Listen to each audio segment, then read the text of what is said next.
এদিকে এদিকে কি বললো দাদা? দাদা একটু সামনে দাদা একটু সামনে আসুন, একটু সামনে আসুন। ঠিক আছে ঠিক আছে দাদা একটু সামনে আসুন দিদি, একটু সুকান্ত দাদা একটু সামনে আসুন। দাদা দাদা ও দাদা কি বললো দিদি? কি বললো দিদি? দিদি কি বললো?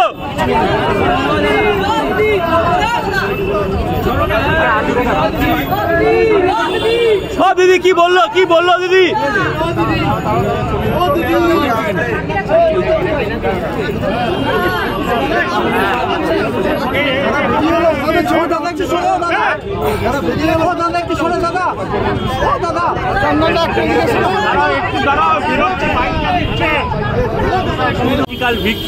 এটা 15 বছরের বিরল ঘটনা, তো আমরা তো দেখিনি কোনো এরকম হতে।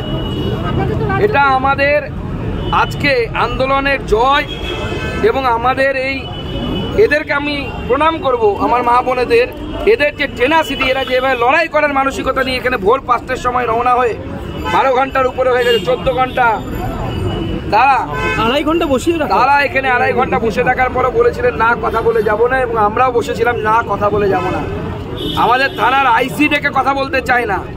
আজকে পুলিশ প্রশাসন এবং ডিজি পুলিশ বিজেপির এই আন্দোলনের ফলে, এবং যারা আমাদের পরিবারগুলো যারা এসেছে তাদের এই আন্দোলনের ফলে, আমাদের সমস্ত নেতৃত্ব, বিধায়ক, সাংসদ, প্রাক্তন সাংসদ থেকে শুরু করে জেলার যারা এসেছেন, তাদের প্রত্যেকের এই টেনাসিটির জন্য, লড়াইয়ের জন্য এটা বিজেপির মোরাল ভিক্টরি।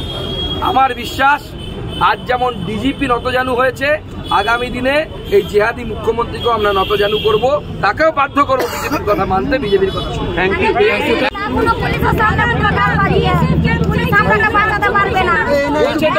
ভরসা করতে পারছেন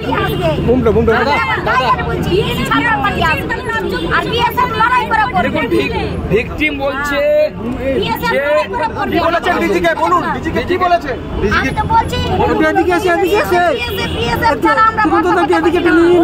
বিএসএফ ছাড়া ভরসা করতে পারছে না, বিএসএফ ছাড়া ভরসা করতে পারছে না। আমরা ডিজিকে আয়নাটা দেখাতে এসেছিলাম, যে আপনি ব্যর্থ। दादा हिंदी में दादा क्या कहना चाहेंगे? होम मिनिस्टर पदत्याग चाइছি।